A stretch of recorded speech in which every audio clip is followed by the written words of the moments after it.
গভীর এক বনের কাহিনী। এক বনের রাতজাগা প্রহরী ছিল এক পেঁচা। পেঁচাটি বনের এক উঁচু ডালে বসে পুরো জঙ্গলকে পাহারা দিত। জঙ্গলে যত ঝড় বৃষ্টি আসুক না কেন, পেঁচা ঠিক ওই গাছের ডালেই বসে পুরো জঙ্গলে নজর রাখতেন। এক ঝড়ের রাতে হঠাৎ পেঁচা দেখতে পেল একটা খরগোশের বাচ্চা নদীর ধারে ঝড়ের কবলে আটকা পড়ে পথ হারিয়ে ফেলেছে। তখন দূর থেকে দুটি নেকড়ে খরগোশের বাচ্চাটাকে খাওয়ার জন্য তাকিয়ে আছে। রাত প্রহরী পেঁচা তখন এটি বুঝতে পারে।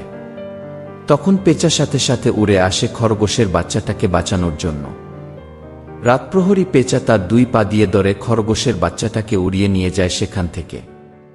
উড়তে উড়তে একটি নীরব জায়গায় নিয়ে আসে।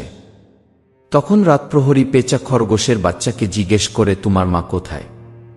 কিন্তু খরগোশের বাচ্চা বলতে পারে না। তাই পেঁচা বলে, তুমি এখানে থাকো, আমি খুঁজে দেখি তোমার মাকে পাওয়া যায় নাকি। তাই বলে পেঁচা উড়তে থাকে জঙ্গলের এখানে সেখানে। হঠাৎ পেঁচা দেখতে পায় একটা খরগোশ গুহার সামনে দাঁড়িয়ে এদিকে সেদিকে তাকাচ্ছে, কাকে যেন খুঁজছে। তখন রাতপ্রহরী পেঁচা উড়ে উড়ে তার কাছে আসে। এসে বলে, তুমি কি খুঁজো? তখন খরগোশ বলে, আমি আমার বাচ্চা খরগোশকে খুঁজে পাচ্ছি না। তুমি কি দেখেছ? রাতপ্রহরী পেঁচা বলে, আমি তোমার বাচ্চাকে দেখে আমার কাছে রেখেছি, তুমি চিন্তা করো না। তুমি এখানে দাঁড়াও, আমি তোমার বাচ্চা খরগোশকে নিয়ে আসতেছি।